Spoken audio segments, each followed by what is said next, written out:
हरे कृष्णा हरे कृष्णा। ओम नमो भगवते वासुदेवाय। ओम नमो भगवते वासुदेवाय। ओम नमो भगवते वासुदेवाय। ओम अज्ञानतिमिरान्धस्य ज्ञानाञ्जनाशलाकया चक्षुरुन्मीलितं येन तस्मै श्रीगुरवे नमः। नमो विष्णुपादाय कृष्णप्रेष्ठाय भूतले श्रीमते भक्तिवेदान्त स्वामिनिति नामिने। नमस्ते सारस्वते देवे गौरवाणी प्रचारिणे निर्विशेष शून्यवादी पाश्चात्य देशधारिणे। जय श्री कृष्ण चैतन्य प्रभु नित्यानंद श्री अद्वैत गदाधर श्रीवासादि गौर भक्त वृंद। हरे कृष्ण कृष्ण कृष्ण हरे हरे हरे राम राम राम हरे हरे। ഹരേ കൃഷ്ണ. ശ്രീ ശ്രീ രാധാ ഗോവിന്ദ് ടെമ്പിൾ ഇസ്കോൺ മാംഗ്ലൂരിന്റെ ഭഗവത്ഗീത ക്ലാസ്സിലേക്ക് എല്ലാവർക്കും സ്വാഗതം. ഹരേ കൃഷ്ണ. എല്ലാവർക്കും പ്രണാമം. നമ്മള് അധ്യായം 10 20 ശ്ലോകം വരെ കണ്ടു അല്ലെ? എന്തൊക്കെയാ നമ്മൾ കണ്ടത്? 20ാമത്തെ ശ്ലോകം വരെ ഒന്ന് പറയാവോ? വേഗം ഓർത്തോർത്ത് പറഞ്ഞേ. കുറെ പേര് വീഡിയോ ഓഫ് ചെയ്ത് വെച്ചിട്ടുണ്ടല്ലോ. ഇല്ല അവിടെ എല്ലാവരും? ഹരേ കൃഷ്ണ. ഒന്ന് പറഞ്ഞ 20 ശ്ലോകം വരെ നമ്മൾ എന്തൊക്കെയാ മനസ്സിലാക്കിയിട്ടുണ്ടായിരുന്നതില്? ഭഗവാന്റെ വിഭൂതികളെ കുറിച്ചാണ് അല്ലെ 10ാമത്തെ അധ്യായത്തിൽ നമ്മൾ കാണുന്നത്. വിഭൂതികളെ കുറിച്ചാണ്. ഇതിൽ കുറച്ചൊക്കെ നമ്മളിപ്പോ കണ്ടു. എന്തൊക്കെയാണ് കണ്ടത്?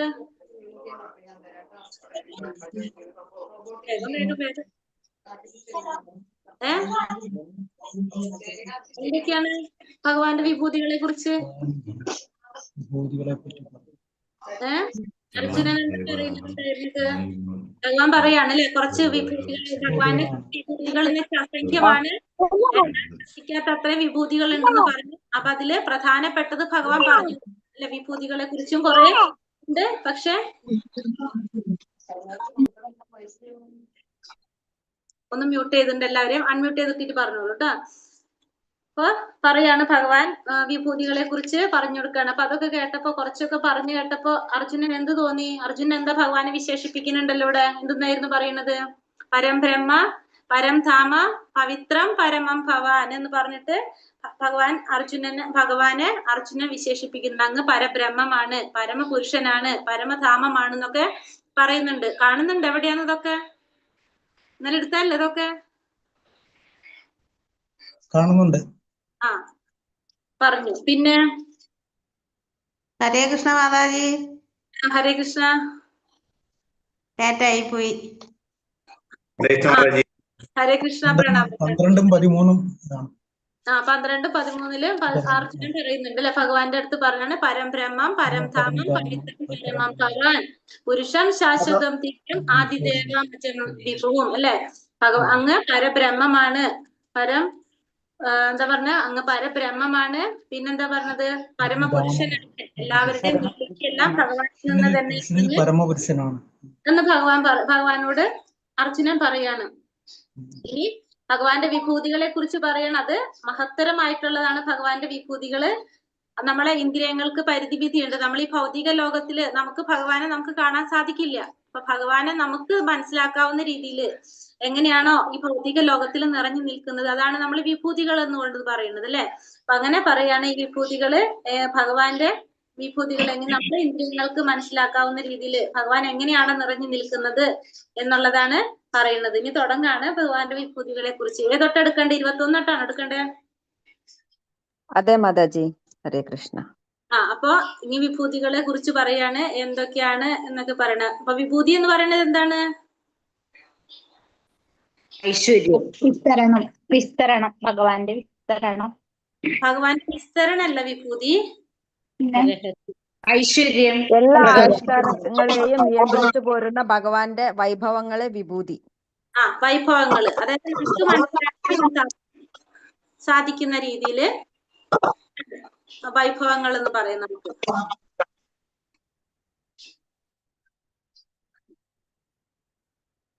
അപ്പൊ അതാണ് വിഭൂതികള്. നമ്മള് 15 20 വരെ അല്ലെ. 21ാമത്തെ തൊട്ട് തുടങ്ങണം. ഹരേ കൃഷ്ണ. ഓം നമോ ഭഗവതേ വാസുദേവായ. ആദിത്യാനമഹം വിഷ്ണുർ ജ്യോതിഷാം രവിരംശുമ മരീചിർ മരുതാമസ്മി നക്ഷത്രാണാമഹം ശശി. ആദിത്യന്മാരുടെ കൂട്ടത്തിൽ വിഷ്ണുവും ജ്യോതിസുകളിൽ ദീപ്തിമത്തായ സൂര്യനും മരുത്തുകളിൽ മരീചിയും നക്ഷത്രങ്ങളിൽ ചന്ദ്രനുമാണ് ഞാൻ. അപ്പൊ ഭഗവാൻ എന്തോടെ പറയുന്നത്?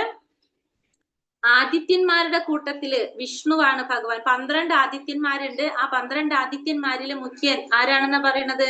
ഭഗവാനാണ്. വിഷ്ണുവായിട്ടുള്ളത് ഭഗവാന്റെ പ്രതിനിധിയാണ്. പിന്നെ ജ്യോതിസുകളിൽ ദീപ്തിമത്തായ സൂര്യനും, മരുത്തുകളിൽ മരീചിയും. മരുത്തുകൾ എന്ന് വെച്ചിട്ടുണ്ടെങ്കിൽ കാറ്റ്, പലതരം കാറ്റുകള്. ആ കാറ്റില് മരുത്തുകളിൽ മരീചി ഭഗവാനെ പ്രതിനിധീകരിക്കുന്നു. നക്ഷത്രങ്ങളിൽ ചന്ദ്രനാണ് ഞാൻ എന്ന് ഭഗവാനോട് പറയാണ്. അന്തരീക്ഷചാരികളായി 50 വിധം മരുത്തുക്കൾ ഉണ്ടെന്നാ പറയുന്നത്. അതിന്റെ അധിപതിയായിട്ടുള്ള മരീചി ഭഗവാന്റെ പ്രതിനിധിയാണ്. പിന്നെ വേദാനാം സാമവേദോസ്മി ദേവാനാമസ്മി വാസവഃ ഇന്ദ്രിയാണാം മനഃച്ചാസ്മി ഭൂതാനാമസ്മി ചേതന. വേദങ്ങളിൽ സാമവേദവും, ദേവന്മാരിൽ ഇന്ദ്രനും, ഇന്ദ്രിയങ്ങളിൽ മനസ്സും, ജീവഗണങ്ങളിൽ ജീവചൈതന്യവുമാണ് ഞാൻ. ഭഗവാൻ എന്താ പറയുന്നത്? വേദങ്ങളിൽ ഏതാണ്? സാമവേദം. 4 തരം വേദങ്ങൾ. ഏതൊക്കെയാണ് വേദങ്ങള്? സാമവേദം, അഥർവവേദം, ഋഗ്വേദം, യജുർവേദം. അല്ലേ?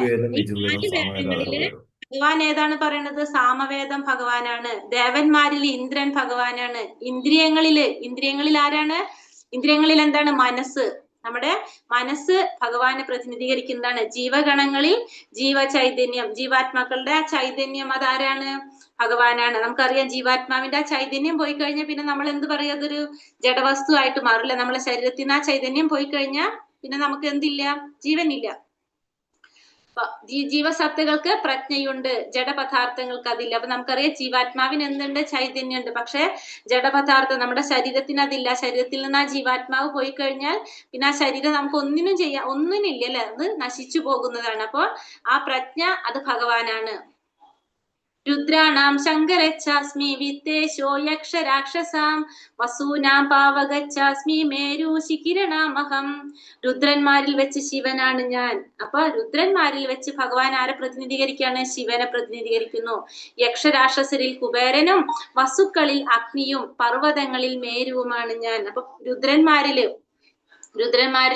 11 രുദ്രന്മാരാണുള്ളത്. 11 രുദ്രന്മാരില് ശങ്കരൻ ശിവൻ പ്രധാനിയാണ്. അപ്പൊ തമോ ഗുണത്തിന്റെ അധിപനാണ് ആര്? ശിവൻ. നമുക്കറിയാം 3 ഗുണങ്ങൾ നമുക്കറിയാം. ഏതൊക്കെയാണ് ആ 3 ഗുണങ്ങള്? സത്വഗുണം, രജോ ഗുണം, അല്ലെ? അപ്പൊ സത്വഗുണത്തിന്റെ അധിപൻ ആരാണ്? സത്വഗുണത്തിന്റെ അധിപൻ ആരാണ്? ആലോചിച്ച്. ഭഗവാനാണ്, വിഷ്ണുവാണ്. പിന്നെ രജോ ഗുണത്തിന്റെ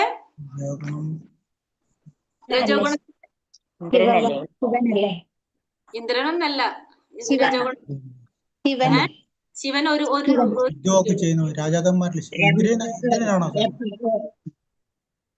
ആര്? ബ്രഹ്മാവാണ്. അതായത് സത്വഗുണത്തിന്റെ അധിപനാണ് വിഷ്ണു, രജോ ഗുണത്തിന്റെ ബ്രഹ്മാവും, തമോ ഗുണത്തിന്റെ ശിവൻ മഹാദേവനാണ് തമോ ഗുണത്തിന്റെ അധിപൻ. തമോ ഗുണത്തിന്റെ അധിപനാണ് കേട്ടോ. അത് നിയന്ത്രിക്കുന്നത് ആരാണ്? തമോ ഗുണത്തിന്റെ മഹാദേവനാണ് തമോ ഗുണത്തിന്റെ അധിപൻ. ഈ 11 രുദ്രന്മാരില് ശങ്കരൻ ശിവൻ, അതായത് ഭഗവാന്റെ പ്രതിനിധിയാണ്. യക്ഷരാക്ഷസാധിപതിയായ കുബേരനും ഭഗവാന്റെ പ്രതിനിധിയാണ്. കുബേരൻ ആരാണ്? കുബേരൻ ആരാ? ദേവന്മാരുടെ ഭണ്ഡാര സൂക്ഷിപ്പുകാരൻ അല്ലെ? കുബേരൻ. ആ കുബേരനും ആരുടെ പ്രതിനിധിയാണ്? ഭഗവാന്റെ പ്രതിനിധിയാണ്. പിന്നെ പ്രകൃതി വിഭവങ്ങളാൽ സമൃദ്ധമായ പർവ്വതം, മേരു പർവ്വതവും ആരാണെന്ന് പറയാണ്? ഭഗവാനാണെന്ന് പറയാണ്. വായിച്ചു വിടാവുന്നുള്ളൂ നമുക്ക്. പുരോധസാം ച മുഖ്യാമാം വിധി പാർത്ഥ ബൃഹസ്പതിം സേനാനീനാമഹം സ്കന്ധം സരസാമസ്മി സാഗരഃ. ഹേ അർജുന, പുരോഹിതന്മാരിൽ പ്രധാനിയായ ബൃഹസ്പതി, പിന്നെ സേനാധിപന്മാരിൽ കാർത്തികേയനുമാണ് ഞാൻ. ജലാശയങ്ങളിൽ സമുദ്രവും ഞാൻ തന്നെ. അപ്പൊ എന്താ പറഞ്ഞൂടെ അർജുനനോട് പറയാണ്? പുരോഹിതന്മാരിൽ പ്രധാനിയായ ബൃഹസ്പതി ആരെ പ്രതിനിധീകരിക്കുകയാണ്? ഭഗവാനെ പ്രതിനിധീകരിക്കുന്നു. ബൃഹസ്പതി ആരാണ്? ഇന്ദ്രന്റെ പുരോഹിതൻ, ദേവന്മാരുടെ ഗുരു ആയിട്ടുള്ള ബൃഹസ്പതി. പിന്നെ അതുപോലെ തന്നെ സേനാധിപന്മാരിൽ കാർത്തികേയൻ ആരാണ്? അതായത് പാർവതിയുടെ പുത്രൻ അല്ലെ, സ്കന്ദൻ, കാർത്തികേയൻ. സേനാധിപന്മാരില് കാർത്തികേയനുമാരുടെ പ്രതിനിധിയാണ്, ഭഗവാന്റെ പ്രതിനിധിയാണ്. ജലാശയങ്ങളില് ഏതാണ്? മഹത്തായ സമുദ്രം. സമുദ്രം ഭഗവാന്റെ പ്രാതിനിധ്യം വഹിക്കുന്നതാണ്. ഇന്ദ്രന്റെ പുരോഹിതനാണ് ബൃഹസ്പതി. അപ്പൊ അത്രയുള്ളൂ പറയാനായിട്ട്. മഹർഷീണാംബൃഗൃഹം ഗിരാമസ്മ്യേകമക്ഷരം യജ്ഞാനാം ജപയജ്ഞോസ്മി സ്ഥാവരാണാം ഹിമാലയഃ. മഹർഷികളിൽ ഭൃഗുവും സ്പന്ദനങ്ങളിൽ അഭൗതികമായ ഓംകാരവും യജ്ഞങ്ങളിൽ തിരുനാമ ജപവും സ്ഥാവരങ്ങളിൽ ഹിമാലയവുമാണ് ഞാൻ. അപ്പൊ മഹർഷികളിൽ ആരെ സൂചിപ്പിക്കാണ്? ഭൃഗു മഹർഷി. സ്പന്ദനങ്ങളിൽ വാക്കുകളിലെ അഭൗതികമായിട്ടുള്ള ഓംകാരം ഭഗവാനെ പ്രതിനിധീകരിക്കുന്നു. യജ്ഞങ്ങളിലെ തിരുനാമ ജപം അല്ലെ, യജ്ഞങ്ങളിലെ തിരുനാമ ജപമാണ്. സ്ഥാവരങ്ങളിൽ ഹിമാലയവും ഭഗവാനെ പ്രതിനിധീകരിക്കുകയാണ്. അപ്പൊ യജ്ഞങ്ങളിലെ തിരുനാമ ജപം, സ്ഥാവരങ്ങളിലെ ഹിമാലയം, ഏറ്റവും അത്യുന്നതമായിട്ടുള്ള ഹിമാലയം ഭഗവാന്റെ പ്രതിനിധിയാണ്. പിന്നെ മഹർഷിമാരില് ഭൃഗു മഹർഷി. അപ്പൊ യജ്ഞങ്ങളിലെ തിരുനാമ ജപം അത് പ്രധാനപ്പെട്ടതാണ്. കാരണം കലിയുഗത്തില് എന്താണ് പ്രാധാന്യം? കലിയുഗത്തിൽ പറഞ്ഞിരിക്കുന്ന യജ്ഞം ഏതാണ്? നാമസങ്കീർത്തനം. ഹരേ കൃഷ്ണ ഹരേ കൃഷ്ണ. ബ്രഹ്മാവിന്റെ പുത്രന്മാരിൽ പ്രഭാവശാലിയായ ഋഷിയാണ് ഭൃഗു. യജ്ഞങ്ങളിൽ ഹരേ കൃഷ്ണ മഹാമന്ത്ര കീർത്തനം. മേരു പർവ്വതേക്കാളത്തേക്കാൾ വലുതാണ് ഹിമാലയം, അതിന് ചലനമില്ലാത്തതാണ്. അപ്പൊ പറഞ്ഞു തന്നെ പറയാണ്. പിന്നെ അടുത്തത് അശ്വത്ഥ സർവവൃക്ഷാണാം ദേവർഷീണാം ച നാരദഃ ഗന്ധർവാണാം ചിത്രരഥ സിദ്ധാനാം കപിലോ മുനിഃ. വൃക്ഷങ്ങളിൽ അശ്വത്ഥവും ദേവർഷിമാരിൽ നാരദനും ഗന്ധർവന്മാരിൽ ചിത്രരഥനും യോഗസിദ്ധി നേടിയവരിൽ കപിലമുനിയും ഞാനാണ്. വൃക്ഷങ്ങളിൽ ആരാണ്? അശ്വത്ഥം. അശ്വത്ഥം നമ്മള് 15ാം തഥ്യത്തിൽ നമ്മൾ പഠിച്ചിട്ടുണ്ടായിരുന്നില്ല അശ്വത്ഥ വൃക്ഷത്തെ കുറിച്ച്. അപ്പൊ ആ വൃക്ഷങ്ങളിൽ ഭഗവാൻ ആരെ പ്രതിനിധീകരിക്കുകയാണ്? ഏറ്റവും ഉയരവും സൗന്ദര്യമായ അശ്വത്ഥ വൃക്ഷം, അറിയാൽ വൃക്ഷം ഭഗവാന്റെ പ്രതിനിധിയാണ്. ദേവർഷിമാരില് നാരദ മഹർഷി, ഗന്ധർവന്മാരിൽ ചിത്രരചൻ, യോഗസിദ്ധി നേടിയവരില് കപിലമുനിയും ആരാണ്?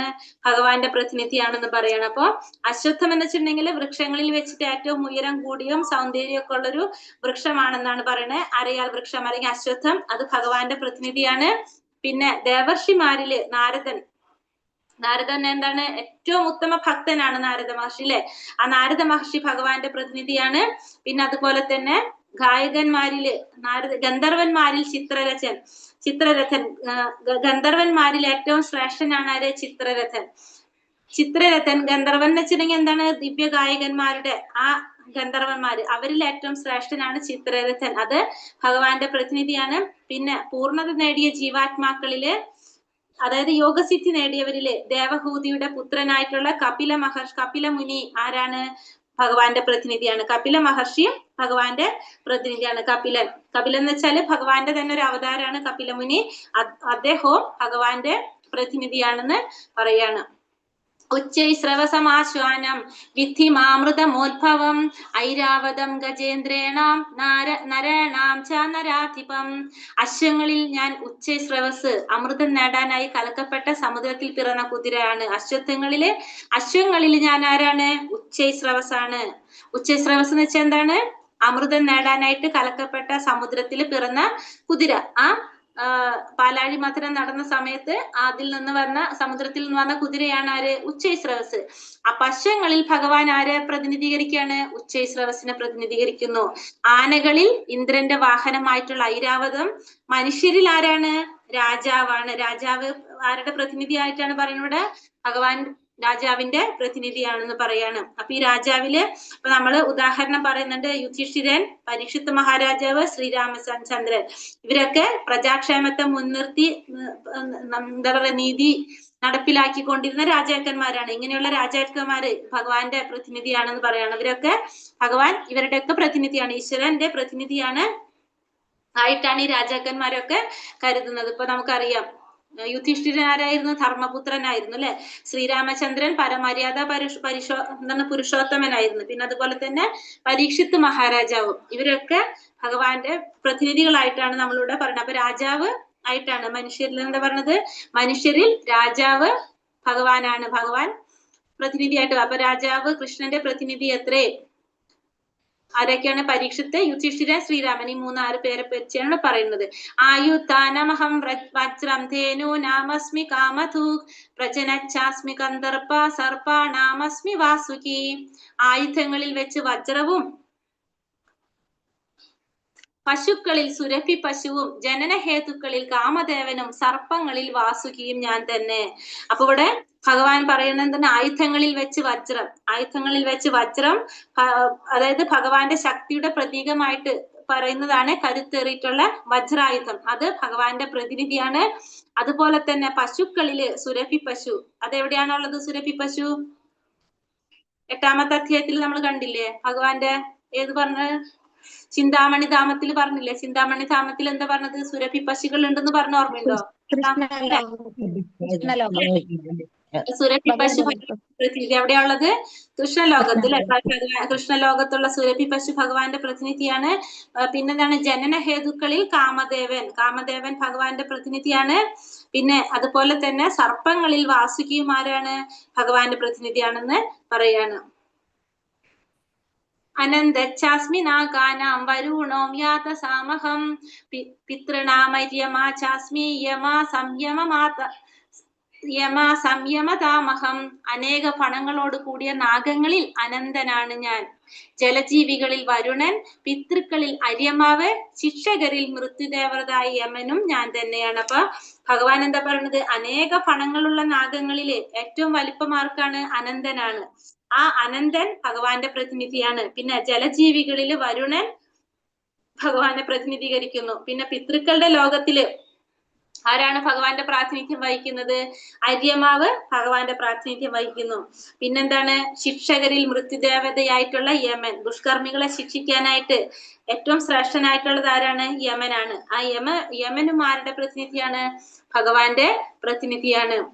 പ്രഹ്ലാദച്ചാസ്മി ദൈത്യാനാം കാലാകലയതാമഹം മൃഗാണാം ച മൃഗോന്ദ്രോഹം വൈനതേയച്ച പക്ഷിണാം. ദൈത്യന്മാരിൽ ഞാൻ ഭക്തപ്രഹ്ലാദനാണ്. അപ്പൊ ദൈത്യന്മാരിൽ ഭഗവാൻ ആരാണ്? ഭക്തപ്രഹ്ലാദനാണ്. ഭക്തപ്രഹ്ലാദന്റെ കഥ എന്താണ്? ഭക്തപ്രഹ്ലാദൻ ആരാണ്? നരസിംഹമൂർത്തിയെ, അതെ അതെ, നരസിംഹ ഭഗവാന്റെ ഭക്തല്ല. ഭഗവാൻ നരസിംഹായിട്ട് അവതരിച്ചത് പ്രഹ്ലാദന് വേണ്ടിയിട്ടായിരുന്നു അല്ലെ? പ്രഹ്ലാദന്റെ അച്ഛൻ പറഞ്ഞപ്പോ പ്രഹ്ലാദൻ എന്താ പറഞ്ഞത്? എല്ലാവിടും ഭഗവാൻ ഉണ്ടെന്ന് പറഞ്ഞപ്പോ തൂണിൽ നിന്ന് ഭഗവാൻ അവതരിച്ചു. അതാണ് നരസിംഹമായിട്ട് ഭഗവാൻ അവതരിക്കുന്നത്. ദൈത്യന്മാരിൽ ഞാൻ ഭക്തപ്രഹ്ലാദനാണ്. കീഴ്പ്പെടുത്തുന്നവയിൽ കാലം ഭഗവാനാണ്. വന്യമൃഗങ്ങളിൽ സിംഹം, പക്ഷികളിൽ ഗരുഡനും ആരാണ്? ഭഗവാനാണെന്ന് ഭഗവാൻ ഇവിടെ പറയാണ്.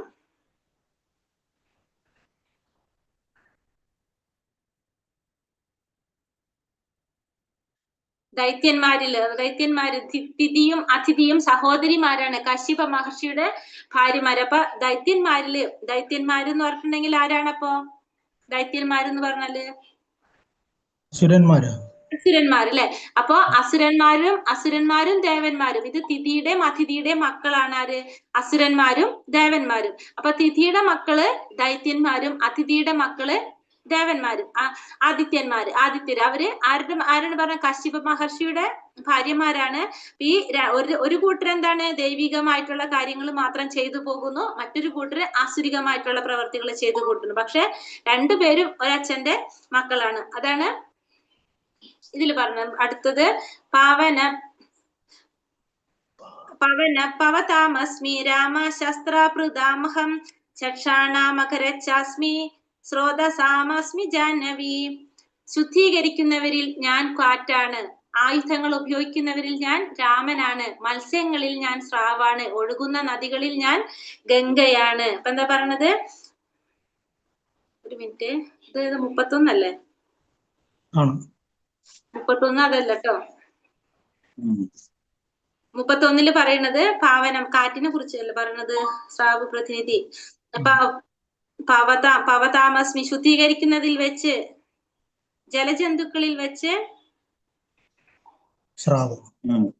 വലിപ്പം കൂടിയതും.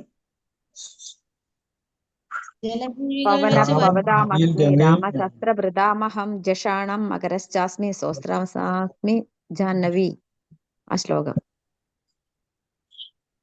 ഓക്കെ, അതിന്റെ മീനിങ് എഴുതിയിരിക്കുന്നത് ജലജന്തുക്കളിൽ വെച്ച് വലിപ്പം കൂടിയതും മനുഷ്യർക്ക് ആപത്കരവുമാണ് എന്ത്? സ്രാവ്. ഇത് കൃഷ്ണന്റെ പ്രതിനിധിയാണ്.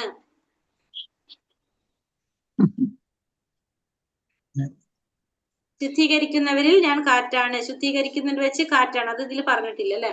പക്ഷെ കാറ്റാണ്. ആയുധങ്ങൾ ഉപയോഗിക്കുന്നവരിൽ ഞാൻ രാമനാണ്. മത്സ്യങ്ങളിൽ ഞാൻ സ്രാവാണ്. ഒഴുകുന്ന നദികളിൽ ഞാൻ ഗംഗയാണ് എന്ന് ഭഗവാനോട് പറയാണ്. പരബ്രഹ്മ ജലജീവികളിൽ വെച്ച് വരുണൻ എന്നാണ് പറഞ്ഞത്. ജലജീവികളില് അല്ലല്ല, വരുണൻ. അത് ജലജീവി അല്ലല്ലോ. അല്ല, ജലജന്തുക്കളിൽ വെച്ച് വലിപ്പം ജലജന്തുക്കൾ കൂടിയ അപത്തരവുമായ സ്രാവ്. ഇതും കൃഷ്ണന്റെ പ്രതിനിധി. ജലജന്തുക്കളിൽ വെച്ചിട്ട് അതെ. വരുണൻ എന്ന് വെച്ചാൽ വരുണദേവൻ. 29ാമത്തെ ശ്ലോകത്തിലെ ജലജീവികളിൽ വരുണെന്ന് കൊടുത്തേക്കണേ. മാതാജി പറഞ്ഞതും അങ്ങനെയാണ് വരുണനെന്ന്. എഴുതിയേക്കുന്ന അങ്ങനെയല്ലേ? ജലദേവതകള്, ജലജീവികളല്ല, ജലദേവതകളല്ലേ? ജലജീവികളെന്നാണ്. ബുക്കിൽ അങ്ങനെയാണ്, പ്രിന്റിംഗ് മിസ്റ്റേക്ക് ആവും. ജലജീവികളിൽ വരുണൻ. ബുക്കിലേക്കുള്ളത് ജലജീവികളിൽ വരുണൻ തന്നെയാണ്. ശരിയാ. അതെ ജലജീവികൾ, ഇവിടെ ജലജന്തുക്കൾ അല്ലെ? അതെ അതെ. അത് രണ്ട് വ്യത്യാസം, അത്ര വ്യത്യാസം. ഭാവാർത്ഥത്തിലാ പറഞ്ഞാണ് ജലജന്തുക്കളിൽ വെച്ച് വലിപ്പം കൂടിയതും മനുഷ്യരും അത്രേ സ്രാവ്. ഇതും കൃഷ്ണന്റെ പ്രതിനിധി.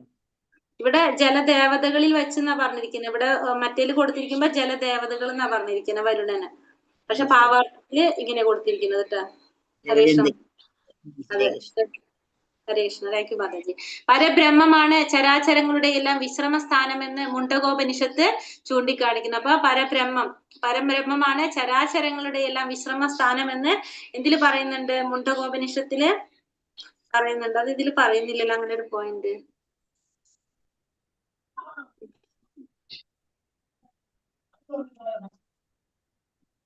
അത് വേണ്ട പറ്റേ. അടുത്ത 32ാമത്തെ വായിക്കാം. സർഗാണമാതിരേന്ദസ്യ മധ്യം ചൈവാഹമർജുന അധ്യാത്മവിദ്യാനാം വാദാ പ്രവദതാമഹം. സൃഷ്ടിയുടെ ആദ്യമന്ത്യ അവസാനങ്ങൾ ഞാൻ തന്നെ. അപ്പൊ സൃഷ്ടിയുടെ ആദ്യവും മധ്യവും അവസാനവും ആര് തന്നെയാണ്? ഭഗവാൻ തന്നെയാണ്. അർജുന, ശാസ്ത്രങ്ങളിൽ അധ്യാത്മശാസ്ത്രവും തർക്കശാസ്ത്രങ്ങളിൽ നിർണയ സത്യവും ആര് തന്നെയാണ്? ഭഗവാൻ തന്നെയാണ്. അപ്പൊ തർക്കശാസ്ത്രങ്ങൾ വന്നാലും നിർണയ സത്യം വന്നാലും അതെല്ലാം ആരെ പ്രതിനിധീകരിക്കാണ്? ഭഗവാനെ പ്രതിനിധീകരിക്കാണ്. അപ്പൊ ശാസ്ത്രങ്ങളില് ആധ്യാത്മശാസ്ത്രവും തർക്കശാസ്ത്രങ്ങളിൽ നിർണയ സത്യവും ഭഗവാൻ തന്നെയാണ്. അപ്പൊ വൈജ്ഞാനിക ഗ്രന്ഥങ്ങൾ 14 വിധമുണ്ട്. 4 വേദങ്ങള്, അവയുടെ 6 അംഗങ്ങൾ, വേദാന്ത സൂത്രം, പുരാണങ്ങള്. ഇപ്പൊ വേദാന്ത സൂത്രം ഭഗവാന്റെ പ്രതിനിധിയാണ്. വേദാന്ത സൂത്രം എന്ന് വെച്ചാൽ എന്താണ്? കുറെ വേദങ്ങളുടെ ഒരു എന്താ പറയാ സംക്ഷിപ്തം എന്ന് പറയാം. നമുക്ക് കുറെ ഒരു വേർഡുമിൽ കുറെ മീനിങ് വരുന്ന അങ്ങനത്തെ ഒരു കൂട്ടത്തിനല്ലേ നമ്മൾ വേദാന്ത സൂത്രം എന്ന് പറയുന്നത്. ആ വേദാന്ത സൂത്രം ഭഗവാന്റെ പ്രതിനിധിയാണെന്ന് പറയാണ്.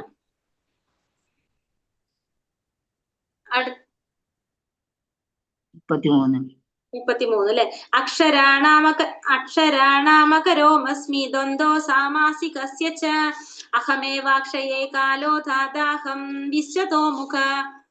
അക്ഷരങ്ങളിൽ അകാരവും സമാസങ്ങളിൽ ദ്വന്ദ്വ സമാസവുമാണ് ഞാൻ. അനവസാനായ കാലവും സൃഷ്ടികർത്താക്കളിൽ ബ്രഹ്മാവും ഞാനാണ്. അപ്പോ ഭഗവാനോട് പറയുന്നതാണ് അക്ഷരങ്ങളിൽ അകാരം ഭഗവാനെ പ്രതിനിധീകരിക്കുന്നു. സമാസങ്ങളിൽ ദ്വന്ദ്വ സമാസം എന്ന് വെച്ചാൽ എന്താണ്? രണ്ട് കാര്യങ്ങൾ. ഇപ്പൊ ദ്വന്ദ്വം എന്ന് വെച്ചിട്ടുണ്ടെങ്കിൽ എന്താ പറയാ, ഇപ്പൊ സുഖവും ദുഃഖവും ലാഭവും നഷ്ടം, രാമനും കൃഷ്ണനും അങ്ങനെയൊക്കെ പറയില്ലേ, രാമകൃഷ്ണ അങ്ങനെ പറയുന്നതാണ് ദ്വന്ദ്വ സമാസം എന്ന് പറയുന്നത്. അത് ഭഗവാനെ പ്രതിനിധീകരിക്കുന്നതാണ്. പിന്നെ അക്ഷരങ്ങളിൽ അകാരമന്ത്രം, പിന്നെ അനവസാനമായ കാലം, ഒരിക്കലും അവസാനിക്കാത്ത കാലം. സൃഷ്ടികർത്താക്കളില് ആരെ പ്രതിനിധീകരിക്കാണ്? ബ്രഹ്മാവ് ഭഗവാന്റെ പ്രതിനിധിയാണ്. അപ്പൊ ബ്രഹ്മാവ് സൃഷ്ടികർത്താക്കളില് ജീവാത്മാക്കളില് ചതുർമുഖനായിട്ടുള്ള ബ്രഹ്മാവാണ് മുഖ്യം. അത് ഭഗവാന്റെ പ്രതിനിധി. അപ്പൊ ബ്രഹ്മാവ് എന്ന് പറഞ്ഞിട്ടുണ്ടെങ്കിൽ ചതുർമുഖത്തിലുള്ളതും 10 മുഖമുള്ളതും ഒറ്റ മുഖമുള്ളൊക്കെ ബ്രഹ്മാവ് ഉണ്ടാവും. പക്ഷെ ഭഗവാൻ ആരെ പ്രതിനിധിക്കാണ്? ചതുർമുഖനായിട്ടുള്ള ബ്രഹ്മാവ്. 'ഭഗവാന്റെ പ്രതിനിധിയാണെന്ന് പറയുന്നു. സംസ്കൃത അക്ഷരമാലയിൽ ഒന്നാമത്തെ അക്ഷരാകാര മന്ത്രം ഭഗവാനെ പ്രതിനിധീകരിക്കുന്നു. മൃത്യു സർവഹരശ്ചാഹ മുദ്ഭവശ്ച ഭവിഷ്യതാം കീർത്തി ശീർവാക്ഷര നാരായണീം സ്മൃതിർമേധാധൃതിം ക്ഷമ. സർവസംഹാരിയായ മരണവും ഭാവിയുടെ ഉദ്ഭവസ്ഥാനവും സ്ത്രീകളിൽ യശസ്, ഭാഗ്യം, സുന്ദരഭാഷണം, ഓർമ്മശക്തി, ബുദ്ധി, സ്ഥൈര്യം, ക്ഷമ എന്നിവയും ഞാനാണ്. അപ്പൊ സർവസംഹാരിയായ മരണം ആരുടെ പ്രതിനിധിയാണ്? ഭഗവാന്റെ തന്നെ പ്രതിനിധിയാണ്. മരണം ഭഗവാനാണെന്ന് പറയാണ്. പിന്നെ മരണവും ഭാവിയുടെ ഉത്ഭവസ്ഥാനവും ഭഗവാനാണ്. അപ്പൊ നമുക്കറിയാം നമ്മുടെ ഈ ഒരു എന്താ പറയാ നമ്മുടെ ശരീരത്തിൽ നമ്മൾ ഈ ഭൗതിക ലോകത്ത് ജന്മം എടുത്താൽ നമ്മുടെ ശരീരം എന്താണ് പല അവസ്ഥകളിൽ കൂടെ നമ്മൾ കടന്നു പോകാണ്. ജനനം, വളർച്ച, സ്ഥിതി, പ്രത്യുൽപാദനം, ക്ഷയം, അവസാനം മരണം. അപ്പൊ ഇതെല്ലാതും ആരുടെ തന്നെ പറയാണ്? ഇതൊക്കെ ഭഗവാൻ തന്നെയാണ്. ഇതിലൊക്കെ കാരണം ആര് തന്നെയാണ്? ഭഗവാൻ തന്നെയാണെന്ന് പറയാണ്. അപ്പൊ ജനനം തൊട്ട് നമ്മൾ ഈ പറഞ്ഞ എല്ലാ കാര്യങ്ങളും ആരുടെ കൊണ്ട് നടക്കുന്നതാണ്? ഭഗവാൻ കാരണം കൊണ്ട് നടക്കുന്നതാണ്. ഇതൊക്കെ ഭഗവാനെ പ്രതിനിധീകരിക്കുന്നതാണ്. ഈ 6 ദശകളും പിന്നിട്ടാണ് ഒരു ജീവന്റെ ആയുസ് വന്നിട്ട് അത് അവസാനിക്കുന്നത്. ഭഗവാന്റെ പ്രതിനിധിയാണ്, കൃഷ്ണൻ തന്നെയാണ് ഇതെല്ലാം എന്ന് പറയാണ്. പിന്നെ സ്ത്രീകളിലെ യശസ്, ഭാഗ്യം, സുന്ദര ഭാഷണം, ഓർമ്മശക്തി, ബുദ്ധി, സ്ഥൈര്യം, ക്ഷമ ഇതെല്ലാം എന്താണ്? ഭഗവാന്റെ പ്രതിനിധിയാണെന്ന് പറയാണ്. അപ്പൊ കീർത്തി ഉണ്ടാകാനായിട്ട്, മറ്റുള്ളവർക്ക് സുന്ദരമായിട്ട് സംഭാഷണം, ഓർമ്മശക്തി, ബുദ്ധി, സ്ഥൈര്യം, ക്ഷമ ഇതൊക്കെ ഭഗവാന്റെ പ്രതിനിധിയാണെന്ന് പറയാണ്. ബൃഹസ്മാസാംനാം ഗായത്രി ഛന്ദസാമഹം മാസാനാം മാർഗശീർഷോഹം ഋതൂനാം കുസുമാകരഃ. സാമവേദ സൂക്തങ്ങളിൽ ബൃഹസാമവും ഛന്ദസ്സുകളിൽ വെച്ച് ഗായത്രി മന്ത്രവും മാസങ്ങളിൽ മാർഗശീർഷവും ഋതുക്കളിൽ വസന്തവുമാണ് ഞാൻ. അപ്പൊ സാമവേദ സൂക്തങ്ങളിൽ ഏതാണ്? സാമവേദ സൂക്തങ്ങളില് ബൃഹസാമവും ഭഗവാന്റെ പ്രതിനിധിയാണ്. സാമവേദത്തില് ബൃഹസാമം എന്ന് വെച്ചിട്ടുണ്ടെങ്കിൽ ആകർഷവും പാതിരാവിൽ പാടുന്നതുമായിട്ടുള്ള ഒരു ഗാനമാണ് എന്ത്? ബൃഹസാമം. അത് ഭഗവാന്റെ പ്രതിനിധിയാണ്. ഛന്ദസ്സുകളിൽ വെച്ച് ഗായത്രി മന്ത്രം, മാസങ്ങളില് മാർഗശീർഷ മാസം, നവംബർ ഡിസംബർ മാസം, ഋതുക്കളിൽ വസന്തകാലവും ഭഗവാനെ പ്രതിനിധീകരിക്കുന്നു. അപ്പൊ നവംബർ ഡിസംബർ മാസം അത് ഭഗവാന് ഏറ്റവും പ്രിയപ്പെട്ടതാണ്, ഭഗവാന്റെ പ്രതിനിധിയാണ്. കാരണം ആ സമയം എന്താണ്? ധാന്യങ്ങളൊക്കെ വിളഞ്ഞ് കൊയ്ത്തെടുക്ക് നടക്കുന്ന കാലമാണ്. അതുകൊണ്ട് എല്ലാ ജനങ്ങളും പൊതുവെ സന്തുഷ്ടരായിരിക്കും. പിന്നെ അതുപോലെ തന്നെ ശീതോഷ്ണങ്ങളൊന്നും ഇല്ലാത്ത ഒരു എന്താ പറയാ ബാലൻസ് ചെയ്ത് പോകുന്ന ഒരു കാലാവസ്ഥയായിരിക്കും. അപ്പൊ അത് ആ സമയം ഭഗവാന്റെ വസന്തകാലം, അത് ഭഗവാനെ പ്രതിനിധീകരിക്കുകയാണ്. ഭഗവാന്റെ ഏറ്റവും പ്രിയപ്പെട്ട മാസമാണത്. അതാണ് ഏറ്റവും കൂടുതൽ ഭഗവാന്റെ ലീലകളൊക്കെ നടന്നിട്ടുള്ളതും കുറെ ആഘോഷങ്ങൾ ഭഗവാനുമായിട്ട് ബന്ധപ്പെടുത്തിയിട്ടുള്ളതുമാണ് ഈ സമയങ്ങളിലാണ്. വിവിധ ദേവന്മാർ പാടിയ മനോഹരമായ ഗീതങ്ങൾ നിറഞ്ഞതാണ് സാമവേദം. അവയിൽ ആകർഷകവും പാതിരാവിൽ പാടിയതുമായ ഒരു ഗീതമാണ് ബൃഹസാമം. നമ്മളിപ്പോ പറഞ്ഞു. നിയമനിയന്ത്രണങ്ങളിൽ ഏറ്റവും പ്രാധാന്യം ഗായത്രി മന്ത്രം, ശബ്ദ അവതാരമായി ഗായത്രി മന്ത്രം അറിയപ്പെടുന്നു. അപ്പൊ ഗായത്രി മന്ത്രവും ഭഗവാനെ പ്രതിനിധീകരിക്കുന്നതാണ്. അടുത്തത് ജിതം ചലയതാമസ്മി തേജാസി നാമഹം ജയോസ്മി വ്യവസായോസ്മി സത്വം സത്വവതാമഹം. വഞ്ചകരുടെ ചൂതുകളിയും തേജസ്വികളുടെ തേജസ്സും ഞാനാകുന്നു. ജയവും സത് ഉദ്യമവും ശക്തരുടെ കരുത്തും ഞാൻ തന്നെയാണ്. അപ്പോ ഭഗവാനോട് എന്താ പറഞ്ഞ? വഞ്ചകരുടെ ചൂതുകളി, തേജസ്വികളുടെ തേജസ് ഒക്കെ ഭഗവാൻ തന്നെയാണ്. പിന്നെ ജയവും ഭഗവാനാണ്. നല്ല ഉദ്യമങ്ങളെല്ലാം ഭഗവാന്റേതാണ്. ശക്തന്മാരുടെ കരുത്തും എല്ലാതും ആര് തന്നെയാണ്? ഭഗവാൻ തന്നെയാണെന്ന് ഭഗവാനോട് പറയാണ്. വൃഷ്ണീനാം വാസുദേവാസ്മി പാണ്ഡവാനാം ധനഞ്ജയ മുനീനാമപ്യഹം വ്യാസ കവീനാമുശനാ കവി. വൃഷ്ണികുലത്തിൽ വാസുദേവനും പാണ്ഡവരിൽ അർജുനനും മുനികളിൽ വ്യാസനും ചിന്തകരിൽ ഉശനാ കവിയുമാണ് ഞാൻ. ഭഗവാൻ എന്താ പറഞ്ഞ? വൃഷ്ണികുലത്തിൽ ഭഗവാൻ ആരാണ്? വാസുദേവനാണ്. ഭഗവാൻ വാസുദേവനാണ്. പിന്നെ പാണ്ഡവരിൽ അർജുനനും മുനികളിൽ വ്യാസമഹർഷിയും ചിന്തകരിൽ ആരാണ്? ഉശനാ കവിയും ഭഗവാനാണ്. ഉശനാ കവി ആരാണ്? അസുരന്മാരുടെ ഗുരുവായിട്ടുള്ള ഒരു മിനിറ്റ്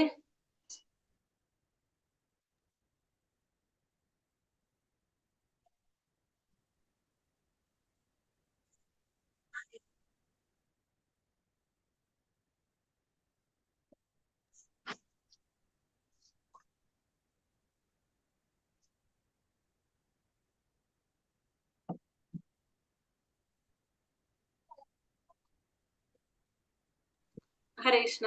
വൃഷ്ണികുലത്തിൽ വാസുദേവനും പാണ്ഡവരിൽ അർജുനനും മുനികളിൽ വ്യാസനും ചിന്തകരിൽ ഉശന കവിയുമാണ് ഭഗവാൻ. അപ്പൊ ഉശന കവി എന്ന് വെച്ചിട്ടുണ്ടെങ്കിൽ ശുക്രാചാര്യര്.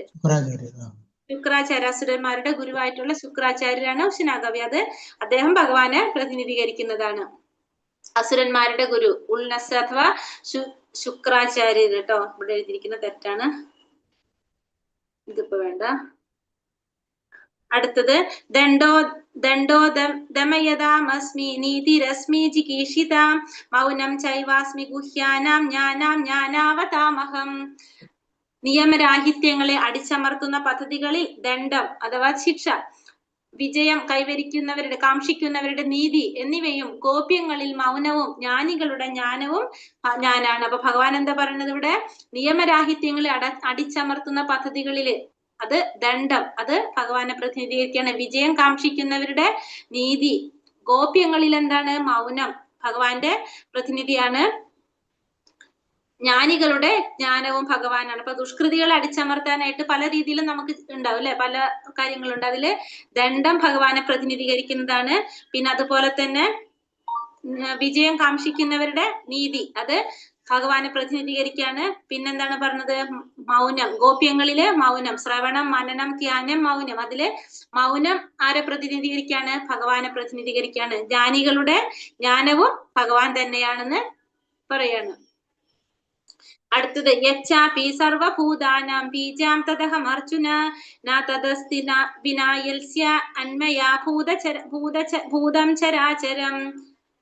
അല്ലയോ അർജുന, സർവഭൂതങ്ങളുടെയും ആദി ബീജമാണ് ഞാൻ, എന്നെ കൂടാതെ ചരാചരങ്ങളൊന്നിനും നിലനിൽപ്പില്ല. അപ്പൊ ഭഗവാൻ എന്താ പറയണത്?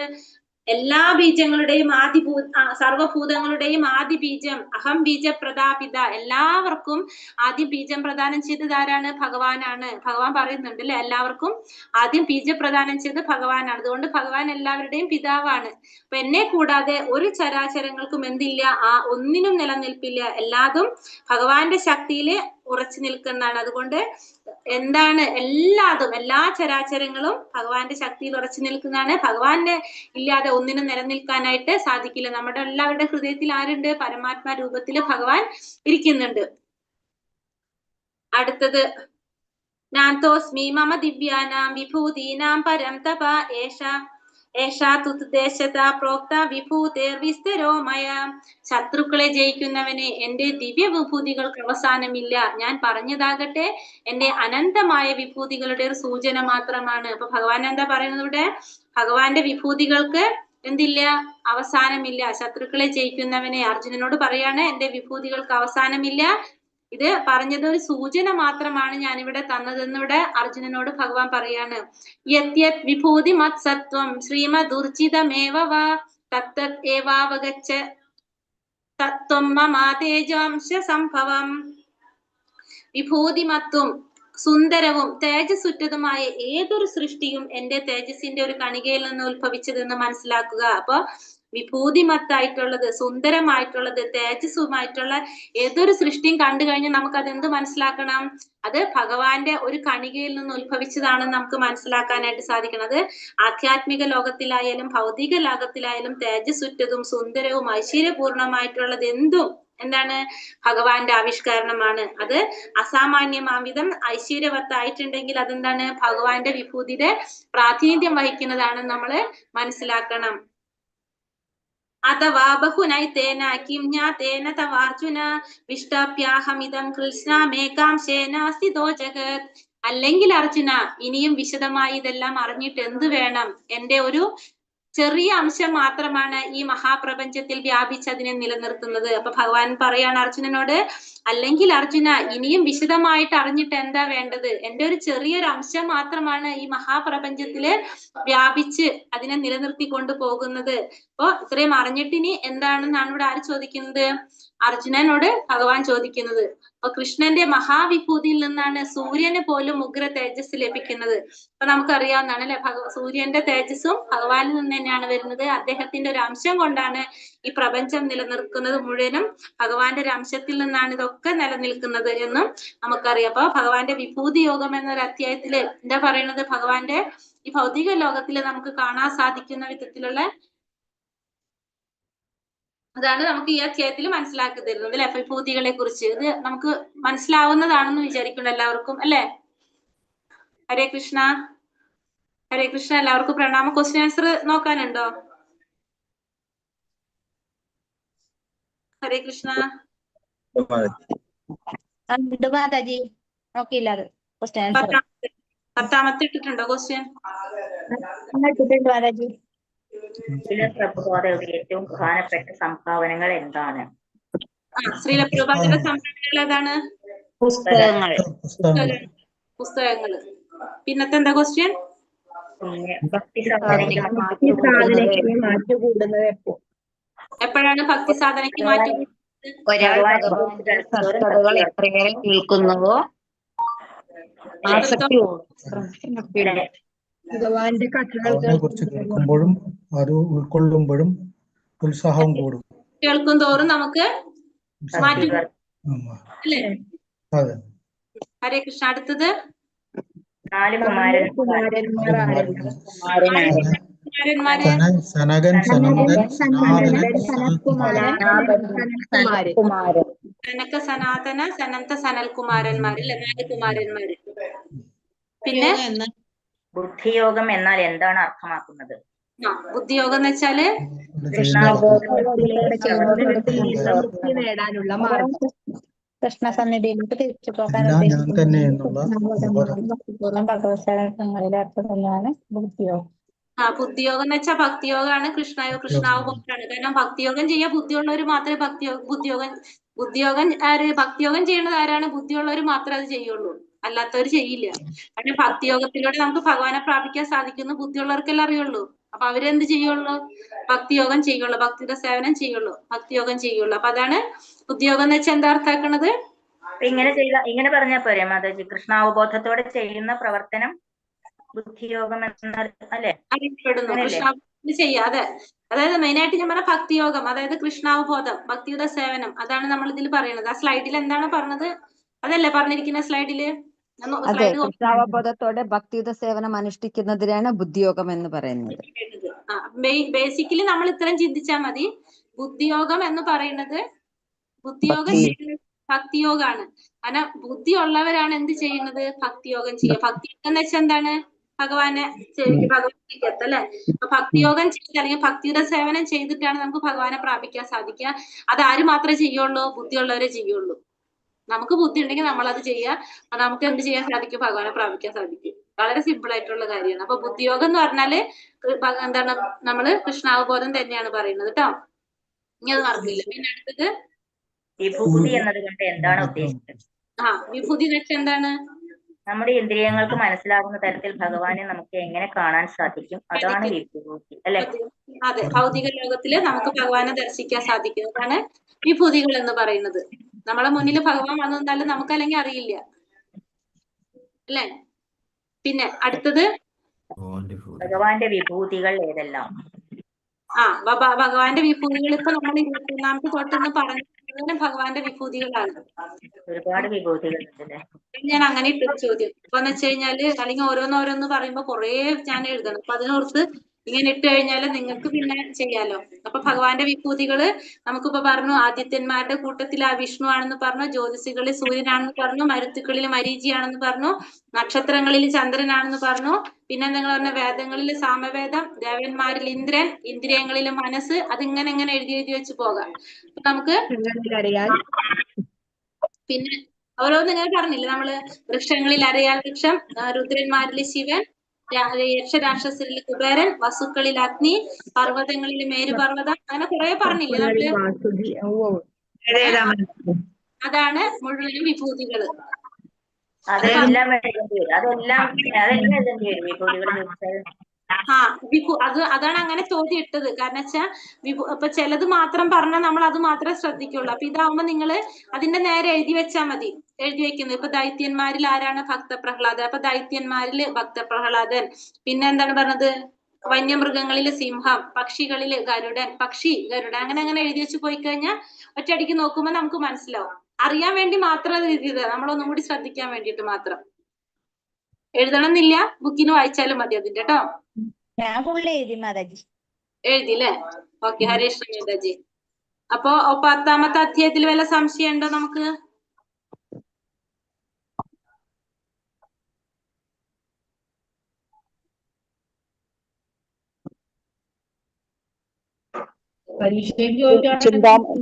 ചിന്താമണ എന്താണ്? എന്ത്? ഹരേ കൃഷ്ണ മാതാജി. ചിന്താമണ ചിന്താമണ ചിന്താമണിയായിരിക്കും മാതാജി. ചിന്താമണി ധാമം എന്നാവും. ചിന്താമണിന്നോ ചിന്താമണന്നോ എന്താ അറിയില്ല. ചിന്താമണി ചിന്താമണി ധാമം, ആ ഭഗവാന്റെ ധാമം, ധാമം. ചിന്താമണി ധാമം. കഴിഞ്ഞില്ലേ? അപ്പൊ ഞാൻ 11ാമത്തെ അധ്യായം സ്റ്റാർട്ട് ചെയ്തോട്ടെ. മാതാജി, ഈ ബ്രഹ്മാവിനെ പറ്റി ഒന്ന് വിശദീകരിക്കാമോ? ബ്രഹ്മാവ് പല രീതിയിലുണ്ടെന്ന് പറഞ്ഞു. ബ്രഹ്മാവ് 4 മുഖത്തിലുള്ള ബ്രഹ്മാവുണ്ട്, 10 മുഖമുള്ള ബ്രഹ്മാവുണ്ട്, ഒറ്റ മുഖമുള്ള ബ്രഹ്മാവുണ്ട്. നമുക്ക് ഇതല്ലേ ശരി. നമുക്ക് ആത്മശീർഷ ധനുമാസം എന്നല്ലേ പറയുന്നത്. അവരെ ഇത് പ്രകാരം അതില് 4 മുഖത്തിലുള്ള ബ്രഹ്മാവ് ഭഗവാന്റെ പ്രതിനിധിയാണെന്ന് പറഞ്ഞത്. പ്രഭു മ്യൂട്ടാണ്, ഞാനിപ്പോ മ്യൂട്ട് ചെയ്തിട്ടുണ്ടായിരുന്നു എല്ലാവരും. ബാക്കി ബ്രഹ്മാവ് എന്ന് പറഞ്ഞ ദൈവത്തിന്റെ അംശങ്ങളല്ലേ? അതെങ്ങനെയാണ് ബ്രഹ്മാവ് സൃഷ്ടി നടത്തുന്നതാണല്ലോ. ബ്രഹ്മാവ് എന്ന് പറഞ്ഞെങ്കിൽ ബ്രഹ്മാവ് ഒരു പൊസിഷനാണ്. അതാരാണ് ചെയ്യിപ്പിക്കുന്നത്? എങ്ങനെ? ഈ സൃഷ്ടി ചെയ്യാൻ